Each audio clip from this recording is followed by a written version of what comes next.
Hey, good morning, everyone, and good morning and welcome. Clearly, these are real unusual times for the world. What you was planned to be an in-person event in KL is now a digital event, but a global digital event, and we are so thrilled to have this opportunity to host it and to continue the dialogue on what is the future of telecoms, and especially in times like today. And I'm more excited, while we are all challenged by the situation of working from home and all the inconveniences. I'm super thrilled that I'm able to welcome you to my home. And you know what? Since you are at my home, I thought I'll invite my wonderful daughter to play the piano for a minute. And since that's maybe the right thing to do. So can I invite Ria? Ria, if you can just play a.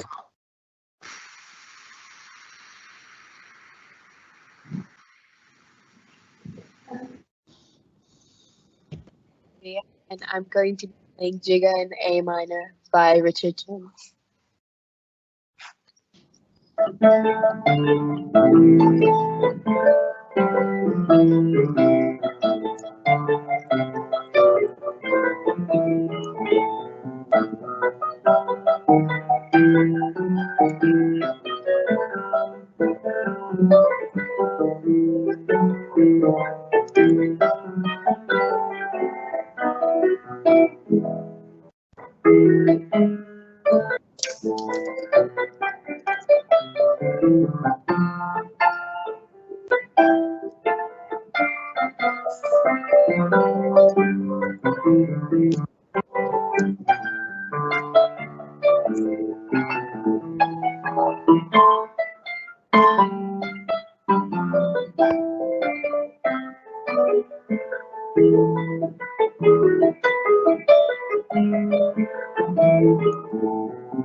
Excellent. Thank you, Ria. Uh-huh. Hey, thank you, everyone. That's a proud father here. It's what all bribes I had to pay to get this thing done. Anyway, so good morning, everyone, again, and welcome. Welcome to this briefing on the future of telecoms. First of all, thank you, everyone, for joining. It's at Twimbit. We started Twimbit as a company less than a year ago, and the entire purpose of Twimbit was how do we bring some joy in the consumption of research? How can we make it more impactful so that every career, every company can do better? Research is always perceived to be boring. It is perceived to be not as actionable. But we consume so much of our content in over Instagram and social channels in such a easy manner. And what we are trying to do at Twimbit is, can we bring that energy, excitement, and passion into the way research is produced and consumed in a more affordable way so that every career and every company can improve. Back to today's theme, which is the future of telecoms. I'm super thrilled that I have four very distinguished guests who have braved all the technological challenges to help join us this briefing. But before that, maybe I'll walk you through the agenda. We start with a short presentation from me. I'll speak for about 20 minutes and set the stage and context for what are the key trends and issues that we see in the industry. We'll follow that up with the panelists, and I will introduce them briefly. And after that, we will open the floor for questions to all of you in the audience. And feel free to type the questions as we go along in the chat window. We will try and attempt to answer all of these questions in a rapid fire manner. For the ones we are not able to answer, we'll make sure we'll get back to you and we'll drop you an email and give you those insights. Yeah? So with that, maybe allow me to introduce the other speakers who are joining me today. And thank you all. I think, it seems like digital is easy. We all are very familiar with going digital. But what I realized yesterday was we are all operating in our own personal digital environments. The moment we try to bring people together into one environment, then the challenges start. Technology has improved a lot in the last 2 years, but nevertheless, each of these panelists have braved the technological challenge yesterday with us to install the various applications on their respective PCs and iPads to make this possible. And more importantly, I thank each one of them who are dear friends who have, raised their hand and supported us to put this event together. So we have Enchika Zizi, who is the Chief Network Officer of Telecom Malaysia. We have Wing Lee, who is CEO with YTL Communications, who has, in a way pioneered and set up this competitive operator, which has seen some remarkable success here. Mr. Fitri Abdullah, who has played multiple roles in the telecom industry over the years. He's been the head of enterprise business for Maxis, now leading Oracle in Malaysia. And we have Caroline, who is the country general manager with Leadernomics, to put in and give us the talent perspective as well. So we have a multitude of perspectives, and we hope over the next 1 hour and 23 minutes, we will be able to provoke you, share some insights with you, and challenge you to learn something and do your work and business a lot better. Excellent. So with that, let's move on to the real agenda on hand, which is the future of telecoms. Now, man, who would have thought in less than 2 weeks ago that things would change so dramatically? That we would all, have to work from homes. But look at the positive side. The positive side is, the waters in Venice, I'm told, are very clear now, and fishes are swimming in it again. For all of us who have been to Beijing, we may not have seen such a clean blue sky. Right? So it just goes on to tell us how much we have focused on industrial production, how much we have harmed the environment over the last so many centuries, and look at what we need to potentially consider as we build this new world order post COVID-19. So I hope, it's my sincere hope that we will not forget, because our tendency is, as things get back to normal, we will go back to business as normal. As we get back, industrial production we will try to ramp up production as much as possible to cover lost ground. And in that process, we will forget all these challenges that we have faced today. So I think telecoms industry has a huge role to play and a great opportunity to transform the way we work and play and live and make this planet better as we move forward. So let's move to the agenda, which is telecoms, right? So we just see the news items over the last 3-4 days, and what we're seeing is clearly digital events like these are spiking, and Microsoft Teams and Zoom and Cisco's WebEx. In some instances, they're struggling to keep up with the demand. So great pressure on telecom networks around the world. Spanish operators have come out and said, we want you to please be careful and cautious how much of the network you use, what you download, try and do things on the off-peak time. And we will ask our fellow operator friends later today if they are seeing similar spikes in the network here today. And can the internet handle this amount of growth? And, and what will potentially be the impact on their profitability? Maybe the next slide. So last year has also been quite a busy year for telecoms. We saw SK Telecom launch the nationwide 5G network, and I truly think that they've, as a pioneer and front runner, they've also seen some early success, and we'll talk a little bit about that.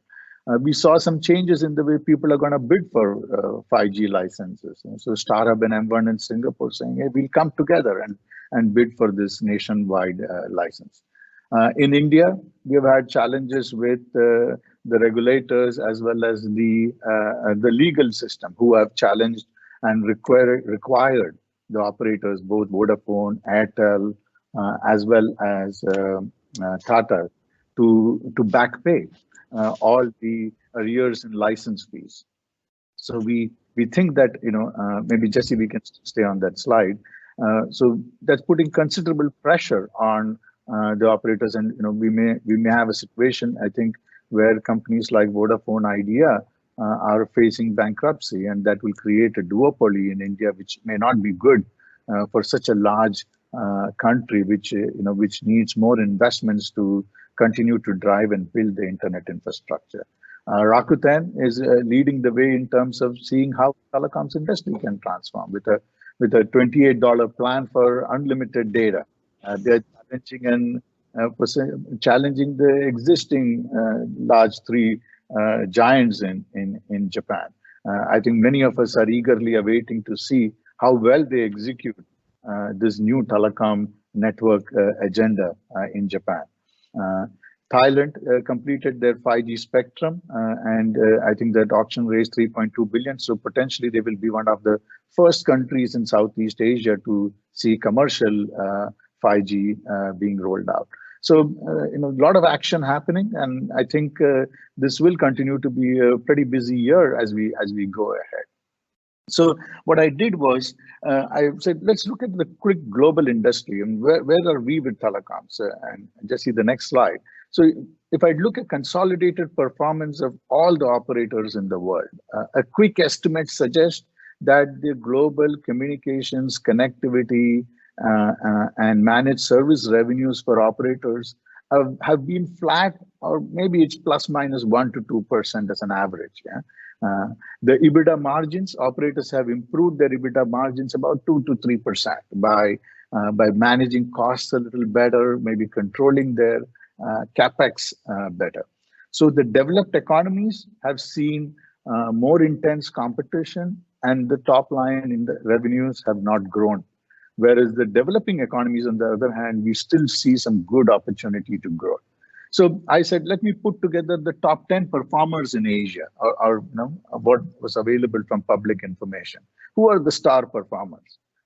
And the good news is, man, we have had some incredible success, many operators in Asia, and I'm sure many of you would have loved to be in this list. Jio has truly take a very aggressive stance to grow the Indian market.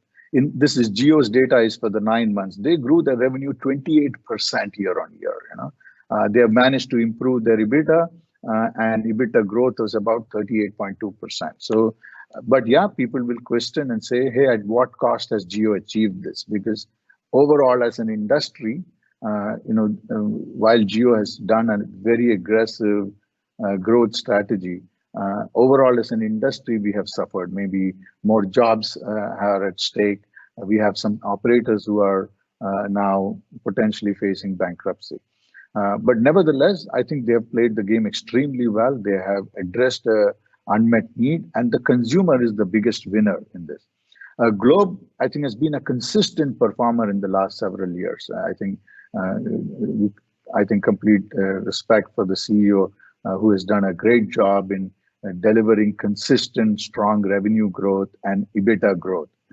Robi Axiata, I think they had a strong performance last year. They improved their EBITDA margins also substantially in Bangladesh. Good news is even Grameen continues to do well. Both grew their business in excess of 8%, and Robi did 9.7%. XL Axiata had a stellar performance. I think Telecoms had a weak year. Indosat had a weak year last year, and XL really capitalized, improved their overall EBITDA, managed to see some good growth. AIS in Thailand has done well. PLDT has achieved, PLDT did see some slowdown a couple of years ago. They managed to improve their overall EBITDA and come back very, very strongly. So, despite the global economy and the challenges we have had in the developed economies, we continue to see operators who have, in the emerging markets, one, they're focused on data, and they've managed to grow their data business very, very well. And that is what is driving their growth. Now, many of the operators also talk about adjacent services, new services, and we must give credit that Jio and Globe are investing heavily into media content, but it is yet to see meaningful impact on their revenues. So this performance is purely driven by the growth of mobile internet today, largely. But they are also, I can say, particularly Geo and Globe, are doing a lot to drive the content and media businesses. They've made significant investments in that space, and I think we will see some results in that area in the coming years or so. In the coming year. Okay, next slide. So that was the star performance. So earlier this late last year, I assembled a group of leaders in Singapore, and we brainstormed what will be the top issues that define the future of telecom companies, and what should they prioritize, where should they focus their energies on, and what will help them succeed in this new era. And we listed out 7 things that we saw are the biggest mega trends that will impact them. Right? Number 1 is the cloud. Clearly, and we have seen in today's world, any business which is on the cloud is able to scale, is able to serve customers well, and we still are less than maybe 5% of the global IT spending. So we are still on day 0 or day -1 of the cloud era. So that's such a huge opportunity, helping enterprises around the world move to the cloud. And that is the immediate addressable opportunity for every single operator. So I see that, and increasingly we see that telecom companies are partnering with the global cloud service providers to unleash that full potential. 5G, I think, is maybe the biggest growth opportunity for the next 10, 15 years. Clearly, there are continued challenges on how we develop the right business case for 5G. In the developed markets, maybe the business case is a lot easier. In developing countries, it is going to be a lot harder. But maybe as an alternative to fixed broadband, which is the play that some operators are considering in some countries, it could be a great opportunity. Third is the digital transformation of enterprises. How can telecom companies support the overall Industry 4.0 roadmap that enterprises are looking at developing, and what role do they have to play? Security, with all the issues, with all the interconnection of networks, this continues to be a big challenge. There's a dearth of security professionals. We need to automate security. We need to, run and manage the security for companies. So that is a great growth opportunity. Privacy and data, both for companies, for financial institutions, for government, for consumers. We haven't done much to even, we have scraped the surface as far as this subject is concerned. An interesting play with edge networks and how 5G and edge could potentially come together to unlock an opportunity that maybe is a very differentiated opportunity that telcos can play in. And finally, media and content. I'll touch upon media and content in a little bit more in the subsequent slides. We think it is a good adjacency that telecom companies should follow. And it is something that relatively is easier for them to execute as compared to some of the other opportunities which need a very different skill sets. Okay, maybe we go to the next slide. So we don't have time to cover all the recommendations in that report. The report is available for you to download on twimbit.com. But I'll pick up three recommendations that we think that telecom CEOs should focus on and the boards of telecom companies should focus on. And number 1 is the user experience. Telecom companies provide us the connectivity, and yet many of the telecom companies are not passionately driven around the user experience of the connectivity with the consumer. Are you measuring your user engagement scores? Is acquire, engage, and transact digitally the number 1 thing that your team is focused on? Now, if you see the success of Circles.life, Circles.life is the MVNO in Singapore, and they're not publicly revealing their valuations, but their valuations could be anywhere between 500 million to 700 million US. They have got the likes of Sequoia and Warburg Pincus having invested in them. And what is the key differentiator? What is the biggest story there? They are all talking about the user engagement. They are measuring themselves like a super app of today. like the Grabs of today. They measure about how much time the consumer is spending on their app, how much they are engaging with them, what are they buying from them. And that is the story they're telling the investors. And that is such a great, powerful growth story. The telecom companies are one of the oldest companies to have such high user engagement, but yet we don't digitally capture that engagement. We are not able to monetize. Uh, so I think that is the number one priority. We have seen many companies invest, but how do we really have the best user digital engagement on our apps? And how can that be a platform and a channel to sell more subscriptions? Is a huge opportunity. Move to the next one, which is about transforming the network, and telcos have long positioned themselves as a service provider. We provide a variety of services. How can we transform from being a network provider to, let's say, a platform provider?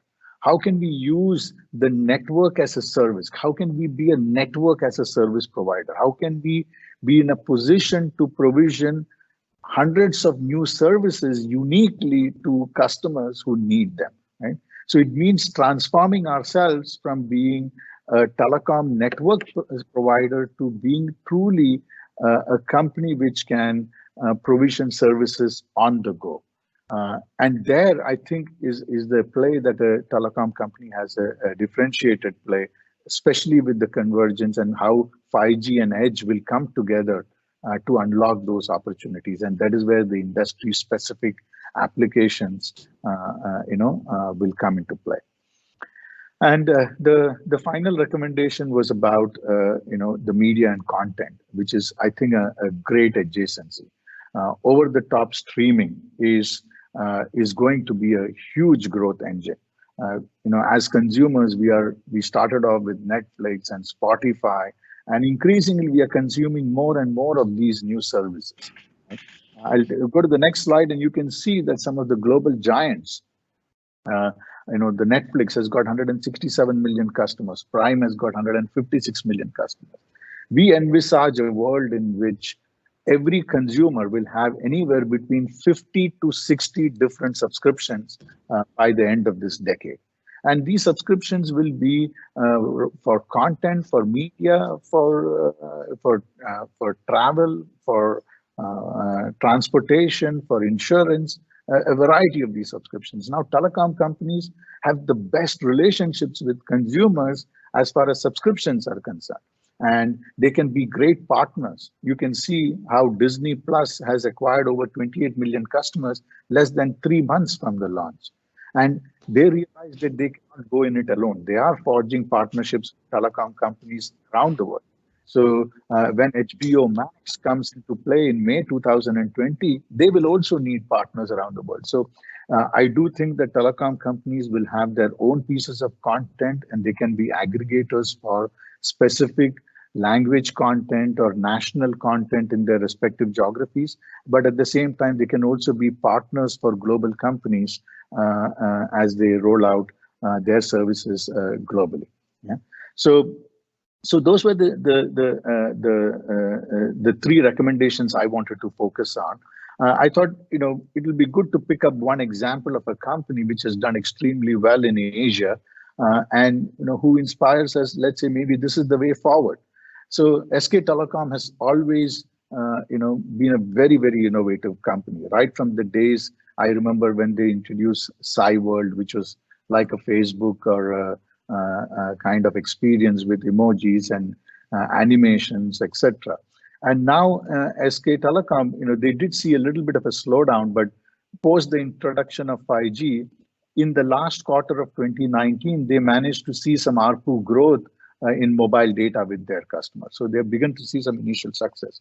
Now, if you look at their annual report, they segment their business into two distinct categories. Their traditional MNO business, they call it, the mobile network operator business, which has grown by about 2.5%. And they also now have their new business. The new business has grown 21%. And you can see they have captured the new business under three different headings. One is security. Their security business is now close to $900 million and growing at 17% year on year. So in many ways, addressing the megatrend opportunities that we talked about. Their media business, they have consolidated their IPTV business. They acquired merged with another company, and that is growing 10% year on year. They've also had some interesting play where they've got together with 3 other broadcasters and developing an over-the-top streaming service. And finally, the commerce. One of the few telecom operators in the world who started their own e-commerce is SK Telecom. They had 11th Street. They founded that way back in 2002, 2003. And finally, they turned it profitable last year. They compromised on the top line growth, but the good news is that it has turned profitable for them. So I think this potentially is the way forward for how telecom companies should look at separating their MNO business from the new business. And what they have done with security is they've also kept this business separate from SK Telecom. They have incubated 3 distinct companies who are pursuing that business because they realize that they may not have the agility to serve and grow the capability for each of those businesses within their parent company. So maybe something interesting as a strategy for telecom companies to follow. The next slide, I think, are the key attribute, which is super critical as we move forward, is the ability to partner. How well can you as a telecom company partner with other companies? And just in the last 8 months, you can see how SK Telecom has partnered with a range of companies to fully exploit the value that it can provide, but at the same time leverage the capabilities that the other partners can bring to the table. So number one, they partnered with 3 broadcasters, and with the 3 broadcasters to bring together all the content and help set up what potentially will be the dominant, over-the-top streaming company called Wave in Korea. So they own 30% of the company. The other 3 broadcasters own 25+%, and together they want to, grow this business. So that's a very interesting strategy. They have now a lot of content, and yet they have the expertise that they bring by virtue of being an early participant in the streaming business. They partnered with Comcast. SK Telecom had some good success with the esports business. They partnered with Comcast, got some investments in, and they've created a joint venture to pursue the esports business. They also partnered with Kakao. Kakao is the largest messenger in Korea, and where they did a share swap. So they each invested money in each other's businesses, and the objective being to see how do we build synergies in our network operation business, content business, and commerce business. So clearly, I think SK Telecom, in my opinion, at least, is setting a great roadmap for many operators to look at. Because telecom operators always look at who are the other operators and what we have done and what can we learn from them. So in summary, I want to conclude by saying that the telecoms is at the epicenter of the entire digital revolution that is happening around us. We have all these challenges today with the global epidemic. Telecoms is a big enabler for us to meet today, to converse today. And we are right at the center, and we have that ability to unlock that opportunity. So the opportunity to grow is incredible, but can we execute it? I think the biggest challenge is, do we have the skill set? Do we have the right teams? Do we have the ability to attract the right talent to this business? And how is the way to go about doing it? I think we are beginning to see some successes. I think AT&T and Geo and Globe and as well as SK Telecom are beginning to see some early successes, and I hope it will help us understand this a lot better. So with that, I hope I've set the stage and context for a discussion. I am delighted to now move to the second stage of this discussion, where I have 4 distinguished guests who are all veterans in the industry, who have spent significant time in this industry to build businesses, and I want to leverage on their collective experience so that we can all learn from them. First up, maybe I will invite Anshika Zizi, who is the Chief Network Officer at Telecom Malaysia, and maybe would like to hear from him, a bit more about specific things. So Azizi, welcome, and thank you very much for taking the time out. I know this is also a busy time on the network. Azizi, are you there? You got to unmute yourself. Yeah. Yeah, Welcome. I'm here. I'm listening to you. Okay. Welcome. Thank you very much for this opportunity, and thank you for joining us. So first, maybe you are really at the epicenter. Malaysia has had a complete what do you say? Complete lockdown. What is happening on the network? Is the network going crazy? Are you struggling to keep up with the demand, or it seems like this webinar is working well? So, can you share with us? Okay, thanks, Manoj, and very good morning to everyone. And thank you also having me here, and welcome to my home. You can see only the background. Yeah, I think we've gone through, a phase that is what we call challenging time. I think, but based on the announcement made by the Prime Minister, telecommunication is part of the essential services. So we are still operating despite most of us actually working from home. The operation of the network in terms of network restoration, fulfillment on a case-by-case basis, service restoration are still ongoing activities, business as usual. The shops is closed, but a call center is still open, and we have online channels that customer can reach us, either to get new lines if they are working at home, or complain about restoration and so on. In terms of network, so far the network has been behaving into our favor, but we are monitoring on an hourly basis, on a day by day, the last 1 week. We saw a spike 2 days ago because we had 2 peak hours. One for the enterprise during daytime, and the other one is the consumer during nighttime. The enterprise traffic is actually slowing down because we understand more and more people are moving to work at home, but the home traffic is actually increased by about 50% at about 11 a.m. 2 days ago. So, but that has not called for any panic and so on. We started to look at link by link basis. Some links already reaching threshold, and we have plans actually to upgrade this link to relieve the congestion. That's basically what's happening. So we have technicians on the ground working. So, but the most useful items today with us is actually our pass card that allows us actually to move around. Correct. Excellent. Thank you.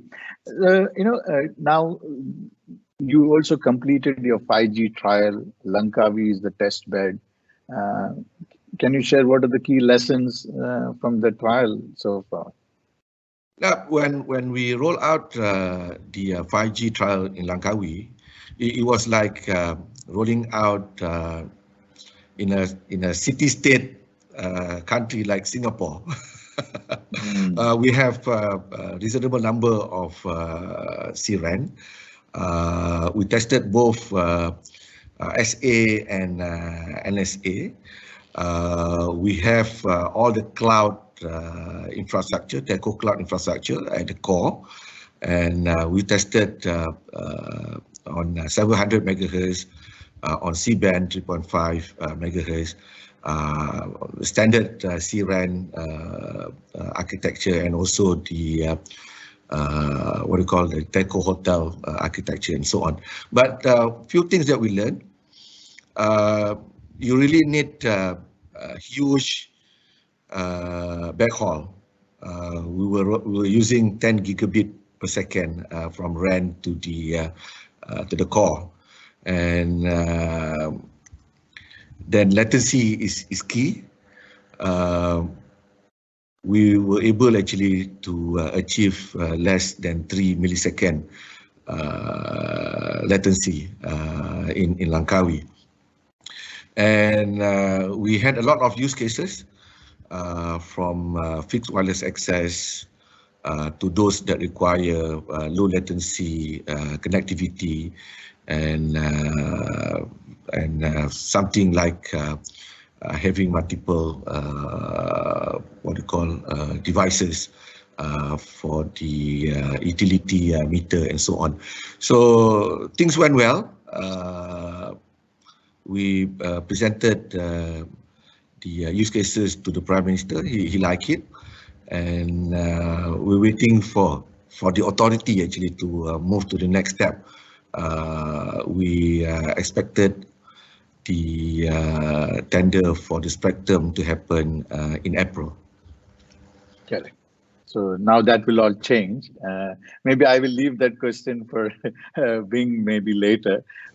So, from a network standpoint, I talked briefly today about the convergence of clouds, of network and IT. Do you see that? Where do you see that? And do you see an opportunity in it? Having spent so many years, as a network person, what is your assessment? No, the last network upgrade we did was about 10 years ago. That was actually to transform our network from stovepipe to layered IP network. We are actually working, I will not be able to reveal a lot, but we are working actually on transforming the transport network, reviewing the core network.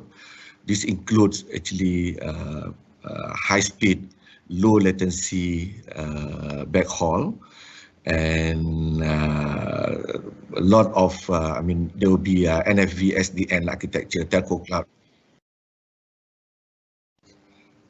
Hello? Okay. Yes, we can hear you. We can, yeah.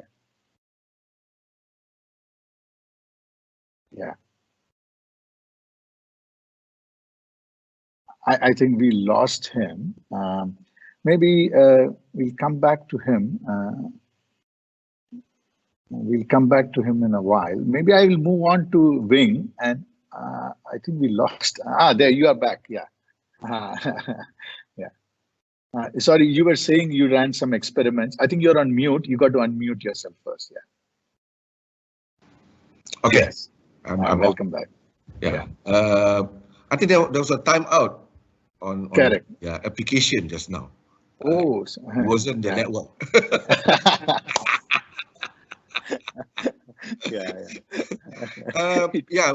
We are actually done some proof of concept. I believe people like Fitri will be participating in some of the exercises. The RFP have been issued the last 1 week, so there'll be a lot of changes based on all these changes, improvement that we are doing actually to anticipate and to meet future requirements, future application, future services. So that requires probably high bandwidth, low throughput, like esports that you mentioned just now. Today, most of the esports servers are in the US. I think that the gamers in Malaysia are very frustrated because the latency is like 270 milliseconds. So we are bringing this server into Malaysia and coming up with architecture that includes cloud, edge computing, and so on to cater our customer needs. So let's say 3 years from today, how different will TM look, you think? Well, we are organized in 3 business units: the consumer, the enterprise and government, and the wholesale. I would say we'll be focused more on enterprise and wholesale. There are a lot of opportunities. If you look at the use cases that are available today that we were showcasing in Subang Jaya, in Langkawi, they are all for enterprise customer. I mean, I hate to use this, but it's more for B2B2C. Business. Got it. Excellent. And Jigaji, thank you very much. I'll come back to you after we have spoken with the other guests and take some questions from the audience as well. Thank you. Sure. Yeah. Wing, welcome. Thanks for joining, Wing, and appreciate you taking the time. Delighted. You have been in many ways a pioneer in 4G. You drove and you have been an entrepreneur of sorts in how you have built Yes Mobile. And interesting times for the business. You focused a lot on small and medium businesses as well. So today, what are you seeing on the network? How are you responding to COVID-19 situation as a company? What do you see happening on the with customers and on the network today? Yeah, good morning, everyone, and congratulations for holding this virtual panel. I think it's quite a interesting start of a new trend. I think this social distancing is going to be around us for the next few quarters, if not year. So I think this certainly highlights the fact that IP network is going to be the key to enable digital economy for the world, especially in this new normal. And I think one thing that, thank you very much for recognizing the efforts that we have put in at YTL Communications to be pioneer in the all 4G network. But I think one thing that I'm more interested in to highlight is the fact that we built the nation's only all IP network. Because 4G is only 1G, one of the Gs. As we go forward from 4 to 5 and onward, it will be a 5G or whatever that is, IP only network. So what that means is that having a strong foundation or having an all IP infrastructure is actually quite crucial, as you rightly point out, in this data-centric world. In this 7 trends that you talked about, all these points to how data will help transform businesses, how data will transform lives. So I think that's important recognition. And I think it's good to know that the investment and the hard work that we put in, hopefully we'll start realizing more value going forward. What are the successes in the 5G trials you did? What did you see? What were the big learnings there? I think based on our observation, 5G certainly is an exciting technology.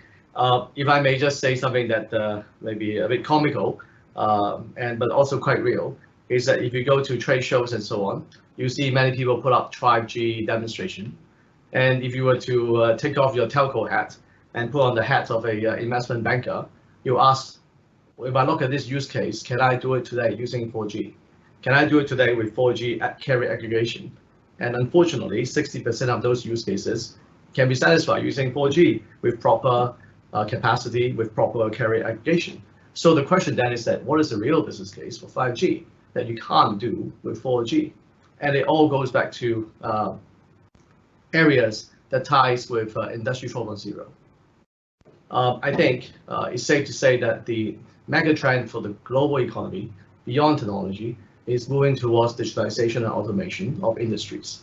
So as we transform from the current so-called IT-driven economy to the future of AI-based economy, big data-based economy, which is the underlying enabler of IR 4.0, then we have an opportunity to look at how technology can fundamentally change our approach towards automation. Because what we've done so far is really just scratching the surface.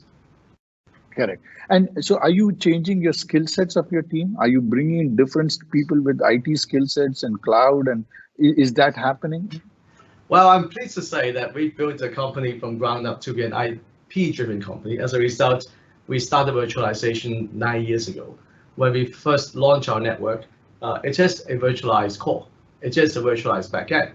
So I think we've done a few things right, and the skill set will continue to serve us well. We try to treat our people well, with respect, and making sure that the talent that we've built will continue to help us grow the company and realize the opportunity ahead of us. But one thing that I want to call out is that beyond having skill set to virtualize our own network, it's important to have skill set to help other people virtualize their businesses. So towards that end, we've been busy with a enterprise or national scale private cloud. The first workload was education, which has done quite well, serving the nation's schools with 4 or 5 million students and teachers using it. So it's proven its scale and robustness, reliability. Proud to say that for the last 6 years, this cloud has been running. There's not been a single security incident. That is an important point because one of the mega trend is security. One of your mega trend is cloud. One of your mega trend is privacy. They all tie together. If you have a private cloud infrastructure for end-to-end workload management from client premise all the way to the actual execution point, and provide data sovereignty, privacy, and end-to-end security, you have a unique proposition for IR 4.0. Because if you talk to any businesses out there, they're all excited about IR 4.0, but they have two questions. Number one, do I have the skill set to do it? Chances are, if you look at Malaysia, we are an SME-driven country where 90% of the work is from the SME sector. Unfortunately, we don't have the same skill set as you will see in America or in Japan or in Korea when it comes to IT capability. We are developing it rapidly with the education sector, but we're not producing those talents fast enough, right? So the question then is that how will guys like us add value by providing an end-to-end service, including system integration, whereby from a managing director standpoint, from a GM standpoint of the SME, all they want to hear from us is that we have devices, we have network, we have back end, we have apps. All you're gonna get is a dashboard, you get an app, and you can see the benefits of IR 4.0. That's the proposition that we are working hard to provide. Excellent. And Wing, you have been also working very closely following the developments, particularly with regards to 5G licensing. Now we have a new government in place in Malaysia. So what kind of timelines you see happening, Based on the licensing regime that was set up by MCMC, there is a low band spectrum at 700 megahertz, in addition to 3.5 gigahertz, as our colleague from TM has already highlighted. But in addition to that, the excitement of 5G is really in the horsepower that comes from millimeter wave, which operate at a much higher frequency, which is 26 through 28 gigahertz. So if you imagine the current day 4G network flying a 737 or 330 Airbus, then when you go to the millimeter wave, you are going in the stratosphere. You are the SR-71 Blackbird, right? Mm-hmm. So you can fly so much faster with so much more capacity when you're so up high. But the challenge of millimeter wave is that it is radically different from any existing megahertz technology. We are talking about gigahertz technology as opposed to megahertz technology. So what that means is that there's a new mentality towards network design that we have to take into consideration. Now, we have a first experience in using gigabit technologies in real world. As some of you might know, that we collaborated with Facebook and launched this new technology called Telegraph. We did that in Penang, in Georgetown. We launched that a year ago. And I'm proud to say the network is doing very well. A year later, we use it to power local businesses with fixed wireless broadband. In addition to that, we provide free public Wi-Fi service for visitors into Georgetown, which is a UNESCO heritage city. And I think our performance speaks for itself. People are seeing 100 megabit per second up-down link on a Wi-Fi network, which is unheard of, even in the more advanced economies, let alone in Malaysia. In addition to that, our business customers are seeing very high quality broadband service, so wirelessly. So we are basically providing a gigabit wireless network using a mesh architecture that is very similar in many ways to 5G network, millimeter wave, IPv6, in addition to mesh technology. So I think we are building ourselves some nice experience over the last year in understanding how to operate this brand new world of 5G, especially to harness the benefit of true 5G, which is using millimeter wave. Excellent. Hey, thank you very much, Wing. I'll come back to you after I speak with Fitri and Caroline. So thanks very much for those inputs. Excellent. Cheers. Okay, and Fitri. Hi, Fitri. Good morning. Good morning. Good morning. Thank you. And in fact, Fitri was the first one I reached out after we did the first briefing in KL, and he said, "Come on, let's do it, Manoj. Let's do the telecoms one." So Fitri has worked in the operator. He's worked in a vendor environment. So maybe Fitri, we start first. How is COVID-19 and what does it mean for Oracle? Are you seeing changes in the way you guys function? Obviously, I'm sure all of you are working from home. Want to share some quick perspectives on how Oracle is handling this? Yeah, I think so. Right now, obviously, I think the office is closed, but our support team, I think, is still in the field. I think for any escalations. So I think sales, pre-sales, everything. I think we are working from home. I think so, just like everybody else. So in fact, I think I have a conference call later at 2 with a customer.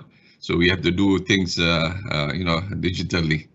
So which is very good. I think, things like all the digital platforms, conference calls, I think will do very well going forward.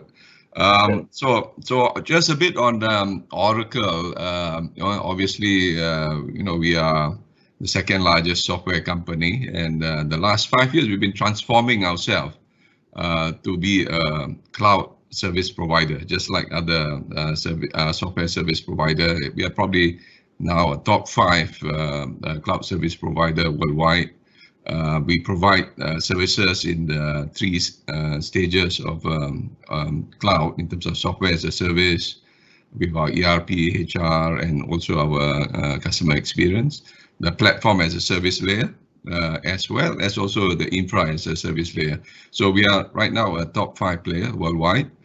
In terms of telecoms, actually, not many people know that, but Oracle also acquired many companies. We acquired Acme Packet, we acquired Telecom, we acquired Portal. We also acquired Sun Microsystem from the hardware side, nothing overall. So we are actually a very serious telco provider. In fact, I think today Telecom Malaysia, the billing system, I think is from us. Besides Telcom, using our BSS and a lot of database all over. But the big change is obviously being a cloud service provider. How do we help our customers, in this case, SME and also the large government enterprises on their digital journey?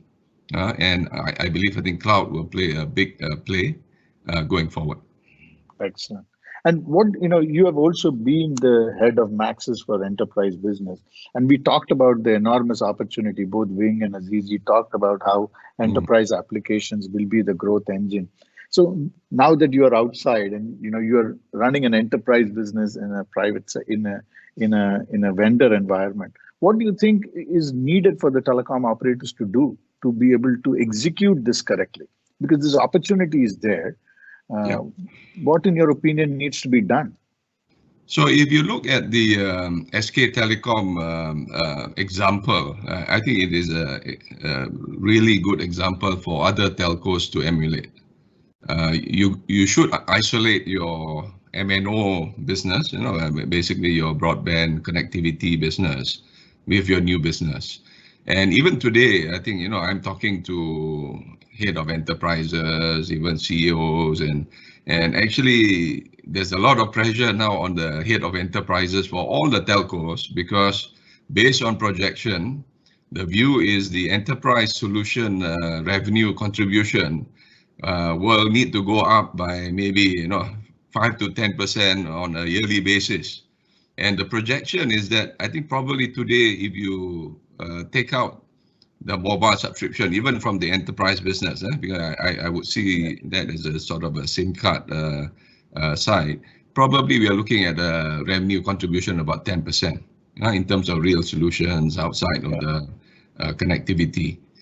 The view is by 2030, 50% of the revenue contribution will come from the enterprise solutions. So we got 10 years. Yes, 5G will start probably towards next year onwards. I think once we get the spectrum, should be by end of the year, the rollout and use cases. But the view is the enterprise side needs to grow tremendously going forward. And actually, I think the head of enterprises are clearly, I think, under pressure. They need to come up with the strategy, they need to execute. Obviously, with 5G, I think you do have new technologies that's coming out, which will play a differentiation. Things like network slicing as a service. I think so. I think if you look at Telecom Malaysia, the RFI and the RFP coming out, those things will be coming out. So I think it is important that for telcos, I think that instead of you're in the volume business, and basically, there's a question whether smart pipe or dumb pipe. I think the last 2-3 years, unfortunately, I think the pipe is becoming dumber because over the top is taking control. You need to create that differentiation in your core network with technologies like network slicing. Plus, you also need probably a digital platform to house all your solutions that you will have to have a lot more partnership. And that needs to be, again, on a digital platform. So those are my thoughts. And even to get everybody together, I need to get the CEO in, the CTO or Chief Network Officer in, plus the IT person in, because also there's also a big adoption of cloud. So you actually need to get all three in to make sure that the telcos can see what needs to be done to make sure that you put in the differentiation earlier rather than later, or else you'll spend a lot of money on the radio side, but you don't get that differentiation. And what about the sales teams? Because now one of the biggest challenges that I've seen working with the telcos is building the right sales capabilities. Now, obviously, in Oracle, you will be running one of the most high-powered sales teams. So Oracle, Cisco, all of these companies are known for running great sales organizations. Telcos have struggled to build great sales organizations. And what do you think needs to happen there? What changes need to bring in? Is it bringing in more business-driven salespeople, technical-driven salespeople? Because companies like Microsoft are leaning now and hiring more technology sales guys, because they believe the battleground is in selling and articulating or architecting the technology correctly. So what do you think needs to happen from a sales standpoint for these companies? What kind of sales teams do they need to build? So my view is obviously you have your connectivity business and you have the new business, which is all the solutions and all that. First of all, I think you need to have a plan to make sure that you have these new solutions. Then the second part is, yes, you need the sales team to go out and sell in a smart way. So if you look at it, I think just recently, I think I saw that StarHub just purchased Stratec, a Malaysian company, for 82 million Singapore dollars. And obviously, I think if you look at it, Stratec is more of a SI. I think they do have some IP for hospital solutions. So there must be some reasoning strategy from StarHub why they acquired Stratec going forward. So it is about, I think, first of all, you need to have a game plan, making sure that your network can, size up with the new technology, 5G and the rest, but also the new solutions that you will provide, which is also a lot of partnership that you need to do. Some you can probably do it yourself, but a lot of it, I think you need to do a bit of partnership. Then the second part, yes, you need the sales team. I think that there is experience maybe beyond connectivity. I'm also told that even like the Maxis enterprise team, they are doubling up their sales team today. Yeah, so that's happening today. But the question is, I think you still need the solutions to make sure that you can sell those new things. Excellent. Thank you very much, Fitri. We'll come back to you as we take some questions from the audience. Finally, I would like to invite Caroline from Leadernomics, who's been a partner for us and supported us as we started the business. Welcome, Caroline. Hi, Manoj. Thank you for having me. It is really a pleasure to, listen to the gentleman and then thinking like how our world has changed today. Excellent. At least we managed to get some gender diversity on this panel. So thank you. I noticed that, Manoj. Yeah, thank you. So Caroline, now, you come obviously with pedigree in the talent development space. And as you would have heard now, it seems like one of the biggest challenges and opportunities for telecom lies in its ability to transform its entire teams. We need teams with completely different skill sets, with IT skill sets, with great sales skill sets, solution selling capabilities. So, how do you go about, let's say, how does a head of talent now, in a telecom company go about rebuilding an entire team with these new capabilities? Excellent question, Manoj. I think the first thing you did was define what kind of skill sets, right, or capabilities that we are looking at. And honestly, if you listen to what's being required and spoken just now, I think by Wing, by Fitri and Azizi as well, I don't think they differ that much. So to me, it's not building entirely new capabilities. There are capabilities which are new, but a lot of it is still fundamental to what needs to be there. So for example, right, I mean, you look at what is required in this new world, analytical thinking, innovation, user journeys, employee journeys, collaboration, we just heard about that, right, from Fitri, right, collaboration and partnerships. Sales, right? Was it Wing who spoke about security and privacy, something like that? Yeah. So I think all of this, to me, the capabilities are not just technical capabilities, but they're very human capabilities, and that's when, of course, when we talk about moving away from 4.0 to 5.0, it's about building the human part. To me, these areas fundamentally, honestly, have not been there in full, capability, unfortunately. Yeah. So yeah, going back to your question, how do you rebuild a whole team based on new capabilities? I'd just like to kind of reframe ourselves a little bit. Not entirely new. Yeah, there are some new technical capabilities, but a lot human capabilities which we need to do. And just listening to all the heads of the companies here, when we speak, it almost sounds, if I were to put myself into the people's shoe, alien language. Yeah, enterprise, business, you know. But what does this mean to the people in your company? The people who are at the operating level? How do you support me to have an open mind and a learning culture and resources to enable me to take step by step?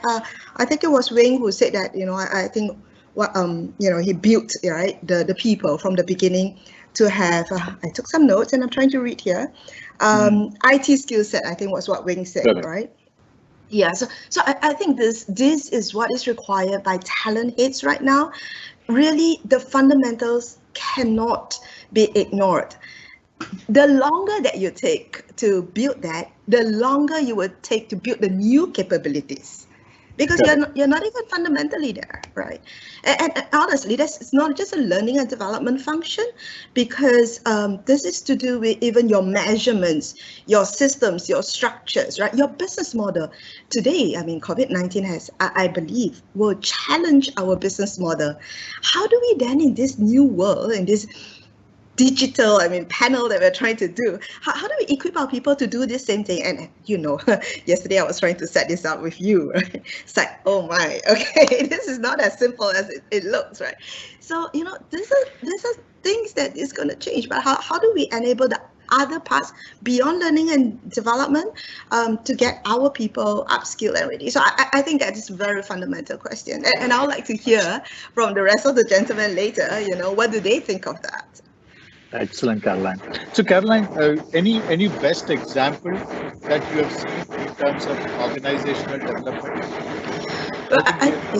Yeah, there is some noise level. Can we mute the other speakers, Jesse? Yeah. So, yeah, please, Caroline. Any best practices in organizational development that you have seen? I think right now the ones that I have seen, really, that we have to be very focused. And I would have to say the noise is coming from my neighbor's house. Oh. Renovations are still happening. I don't know why. No, don't worry about it. Yeah. So maybe Caroline, we'll come back to you after this noise. Please. We'll come back to you after the noise recedes. So we'll throw it open to the panel for.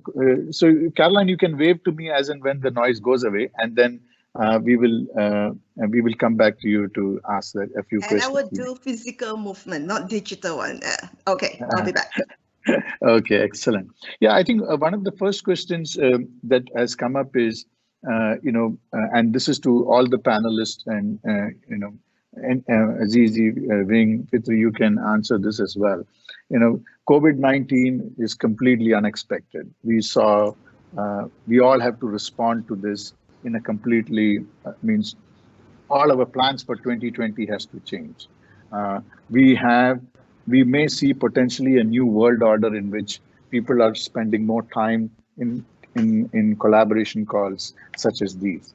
So what does that, what are you doing? Do you have to change your plans for 2020? Let's say, what are the immediate next steps that you're potentially likely to take in terms of realigning your plans for 2020? Is there a need, or is telecoms immune to these changes? Because, I think this is the strength of a telecoms business, annuity business. So you don't expect much volatility in your business. I don't know who wants to go. Wing, you want to go, or Azizi, anyone? Let me go first. I think, okay. I mean, if you look at the book, Digital Vortex, telecom is always in the middle of the vortex. So we've been taught to be prepared for all these eventualities. We've got plan for short term and mid term and also long term. But I would say it's still too early to say if we need to change this plan. And these plans also have probably anticipated more people to go on digital means, require bigger bandwidth, require better latency, and so on. We may have to accelerate in some areas, but to change, it's still too early to talk about it or to say about it, Manoj. Yeah, that's my perspective, my view. Yeah, Wing, a quick comment. Do you change your business plans for this year now as a result of this? I think we ought to accelerate our business plan because of the social distancing as well as the hygiene practice going forward. There'll be hopefully more use of technology and automation to help our customers achieve the objective without throwing more people at the problem, because throwing people to the issue would just create more chances of transmission. So I think there's a heightened awareness of social distancing, and when that happens, to the extent we can use machine, AI, and sensors to help augment the job of human beings, that would help improve the overall well-being for the whole world. So I think we ought to accelerate our plan, especially with our aspiration when it comes to IoT, Industry 4.0, enterprise cloud, and so on and so forth. So when it comes to the foundation, everything happened because of people. So we have to fundamentally rethink how we protect our own staff. First and foremost, without our own staff, we cannot take care of our customers, right? That's the right sequence. So right now we are enforcing a new approach towards social distancing at the company level. So we separate our staff into those that are facility-based and those that are not facility-based. And for those that are facility-based, then they obviously will have to be at the office for critical function like data center operation, NOC, and customer service, and so on. But we will try to offload a lot of our staff from the office to work from home. And luckily, we've been using Google Enterprise apps for a long time. So our staff are very used to working virtually. So having said that, we are able to reduce the distance of folks in our data center and our facilities to further improve the overall well-being. So I'm very pleased to say that so far, so good, everyone's doing well. But the key is that we must protect our staff so that we can then look after our customers. Okay, excellent. We have another question here, which is on, so, we said, we have seen that in the US, telecom companies have acquired content companies. We have telecom companies are looking at buying enterprise software companies in the cloud, etc. So we've seen vertical mergers like this happen.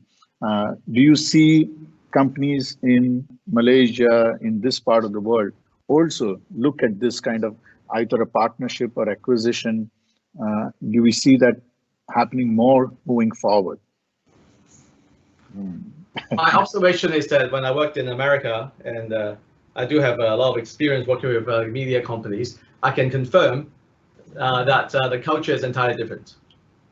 So by buying company, you might have a warm and fuzzy feeling that you have these assets under your portfolio. But reality is that, can they grow? In a singular culture environment? Chances are, answer is not. If you look at Hulu was an early case study of how telcos put shares into a media streaming company in hope of getting some kind of control. And I don't think that has worked out too well. What worked in Korea might not work elsewhere. What I'm observing is that in Malaysia, we do have a very diverse content market. We have the local champions like iFlix, we have the dim sums, and then we got overseas guys coming in like the Netflix and so on. So I think that's ample of content providers. We don't need to have more energy and money spent on creating content. I'm more interested in partnership models. Now, when it comes to partnership model, what we've done so far is to ensure that our customers will have the best video streaming experience via our network. So towards that end, you talk about one of the mega trends as being Edge. Well, we've been doing Edge in that regard for a few years now. We have invited Google with the YouTube content, which is still the largest consumption of data traffic when it comes to video streaming. And then, of course, we got the Netflix, we've got Spotify and so on. So we've been working with all these guys to actually put that content cache on our network so that our customer would have almost an on-net type experience when it comes to streaming.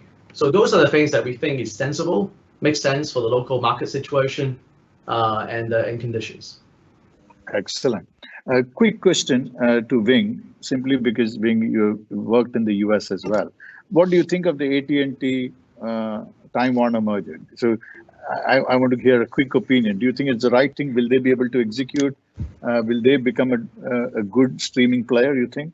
I talk about the cultural situation. I have seen firsthand how that could be a challenge. I hope that after all these years, people have learned and figure out how to provide some kind of a separation of decision making and so on, and still allow for some kind of synergy. But if you were to force people under the same roof and have to work based on the same SOP and corporate culture, we have a problem.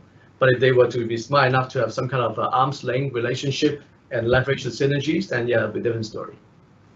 Got it. A question to Azizi and Wing. I'm taking as many questions, and I love the way the panelists are giving us very crisp answers. A question to Azizi and Wing. As a telco, and this is from David Milroy, as a telco operator, are you seeing an increasing importance and demand for security at the user device level? For example, with everything is moving to digital, users are at more risk, and therefore, is there a demand and a need, and is that an opportunity that needs to be addressed? I believe first, security is important as we move into digital and digital enterprise, and then most of them are going through transformation. When I was in TM1, working closely with enterprises and government sectors, everyone was looking at security solution at that time. I think one of the products portfolio that we set up last 2 years in TM1 was the managed security services.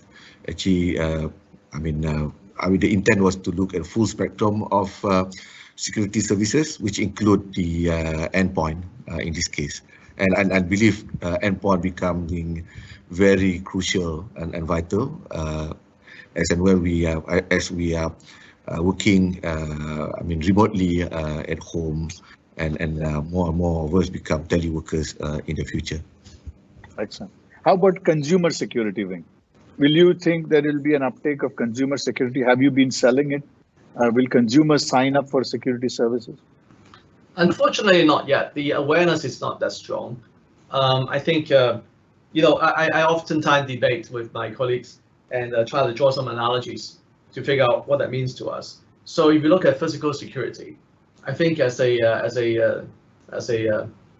human being, as a race, I think for the last several thousand years, we have known and conditioned our brain how to detect danger in the physical environment. If you walk into a dark alleyway and you sense that someone is following you, right away, right, your hair will stand and you realize that I must pay more attention to the guy behind me.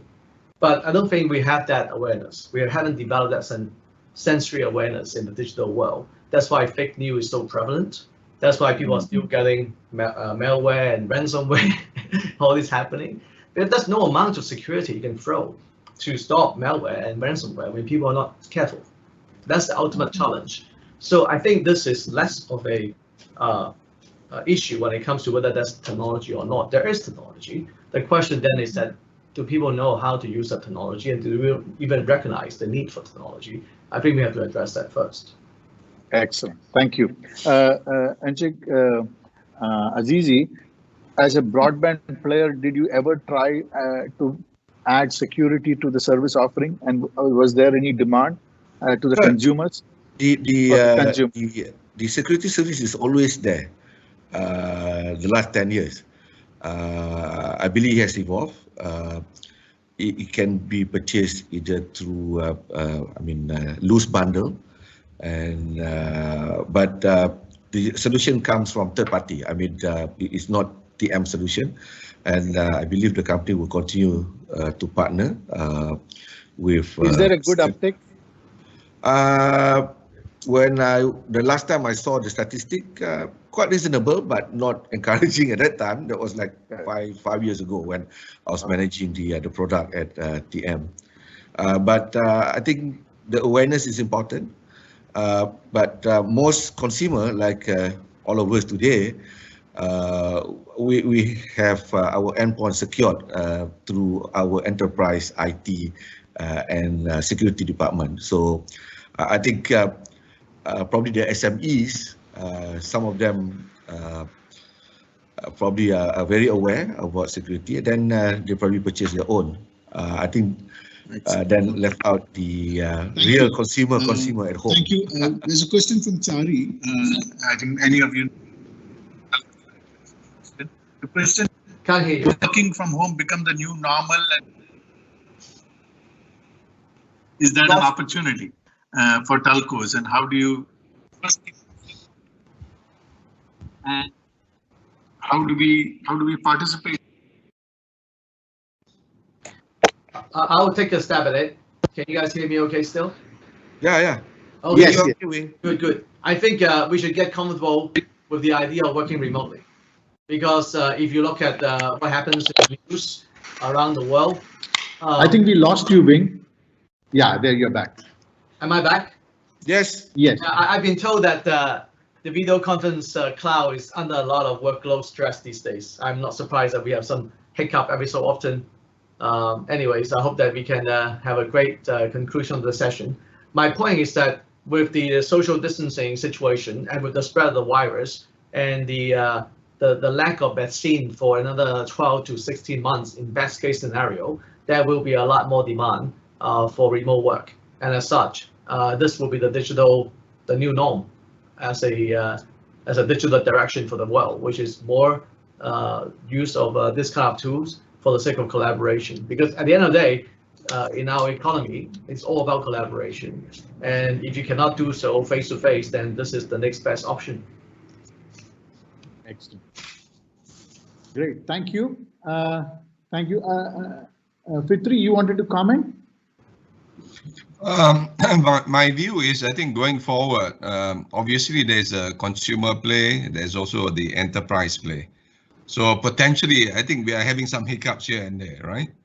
Potentially, I think with 5G, with network slicing, you can provide SLA-driven services for the enterprise, potentially going forward, rather than a pure consumer play. So even if you look at today, I think if you look at Netflix today, right? It is flowing through the service provider, probably making their network very busy, but there's no monetization from the local service provider. But potentially, I think with network slicing as a service, that could be a revenue stream that you can provide a higher SLA to the end customer, partnering with a Netflix equivalent, and maybe you can get potentially a 1% revenue split or whatever it is. Yeah? So those are potentials that will come in place, but you need that differentiation, I think, at your network level and also your digital platform where the solutions will be residing, whether wholly on your own DC, your own cloud, or in partnership. So I think it's important to make sure that we understand that with the 5G, I think that you create that differentiation going forward. Earlier, rather than later after you spend a lot of money on your radio, but you don't have that differentiation. So that should be done at your core network and as well as your digital platform for your solutions. Great, thank you. I'll go back to Caroline. Caroline, if you're able to come back. We will try when the neighbors start again. Oh, cool. Hey, that's Much better now. much better. You know, we talked about work-life blending. Now it is work-life family blending. You know, it's all coming together. So maybe Caroline, I think on this subject, if you extend the conversation on the social distancing and remote working. So how is, do you see a lot of digital learning, digital online, offline, blended learning coming into play? What is the uptake? How is Malaysia adopting it? Excellent opportunity actually right now, because it's no longer a choice, right? Because we really, with the social distancing and remote working, it's no longer a choice. But I would say that in general, the take up is still not very good in the past. But like this being the new normal, well, this will be the norm, right? I think what I'd like to also perhaps mention is that this is the silver lining that would push to subscription-based learning. Is very important, but how do we then learn to contextualize it? Because when you are doing blended learning, I think the online part usually, except for this panel, I think this is very contextualized, but usually it's very content driven. And the contextualization which we are trying to do here, I think that's the key to blended learning in the future. And that, how do we then come together, perhaps, in an hour or two, to be able to quickly hit the ground learning? I think this is something that's very interesting that's going to come, but has it taken off in the past? It's very limited. I think it's also mindset driven. I will do it when I have to do it. Or if it is compliance related, I think the banking or financial services have a lot of compliance driven. But how do we build a want to learn in this new normal? I think that is also, that's an age challenge. I think the younger ones, I'm just looking at pictures in the panel. I think we all belong to a certain category, but I think the difference is we are in the industry. But for those, again, I'm looking at the masses, right? If they are in this age group, this is not something they're able to do very easily, but this is pushing us to do it. So no, it's not normal, but yes, it will be, in conclusion. Thank you, Caroline. Again, another question for Wing and Azizi, I think. The question is, how can companies from China and other foreign providers work with local partners to deliver internet infrastructure that reduces the concern of national security? How big is that issue in your decision making, and what could they do to address these concerns that operators have on national security? I know it's a tough question. Andrew? Yeah. I think he's on mute. Okay. Azizi, I think you're on mute. Yeah. Okay. I mean, it's a tough question, Manoj, to answer. But I think talking about Chinese vendors, we've been working with them the last, 10, 12 years. And I think most of our network infra, provided by them. I think to ensure security, there are a few things that we can do. It can be at physical layer, it can be at information layer. It can be done by the operators, and it can be done also by the end users. So it depends on the degree of security that you want to have. Then you start planning and executing your security measures. I will not be able to comment beyond what I've said today on network security. Sure, I understand that. Wing, any comment from you? Yeah, CC would have a little more experience working with the Chinese vendors, since we predominantly work with Samsung. So Samsung is Korean. But having said that, I understand there's some perhaps media-driven type concerns, and at the same time, there are real concerns. But to Andrew CC's point, you can outsource to a certain vendor, but the responsibility of running security is still our job. Yes. So to the extent that we do our job to have a good security SOP and run our own regular audit, right? Then that's the best we can do, because it is a global supply chain. So even though I say that I buy from a Korean supplier, there's no guarantee that behind the scene, the box not somewhere supplied by some guy in China or provided by some kind of component, right, by folks in China. So we can't run away from the fact that this is a globalized world. So you can't just look at one country and say that it is a problem. Excellent. Thank you very much. I think we have taken most of the questions, and we've done fairly well on being on time. The advantage of digital, we started on time, we're ending on time. So I want to really take the opportunity first to thank all our speakers. Appreciate going to, I think showing up today was not that difficult, but setting up the PCs yesterday was difficult. So. But that piano performance was a nice touch. Well done. Oh, thank you, thank you. Yeah, proud of you. Agree with you, Manoj. That was really bringing the human into technology. Very nice. I want to invite someday, hopefully all of you are home, and look forward to that wonderful opportunity someday soon. Thank you all for supporting us, and I think this is a new beginning. I think we have learned so much through this session. I think we could make it contextual. We can learn. We can be even more specific as we move along. So thank you to the panelists. Thank you to all the attendees. The moment we made it digital, we suddenly saw a good spike in registrations. And the news is this can be seen and watched at any time now. So I think the important question I want to leave with all of us, especially the speakers and the leaders who are attending today, is I think we also have a huge opportunity, because many businesses will struggle as they come out of this. Many businesses in several industries. So the industry can do a lot more to make it easier for businesses to recover as we come along and come out of this, the challenging times that we are facing today. With that, thank you all. You can always write to us at reachus@twimbit.com, visit our website. You will have a copy of this entire report on the website as well. Have a great rest of the day, and thank you again. Okay, stay safe, everyone. Thank you. Stay safe. Bye. Healthy. Bye-bye. Bye.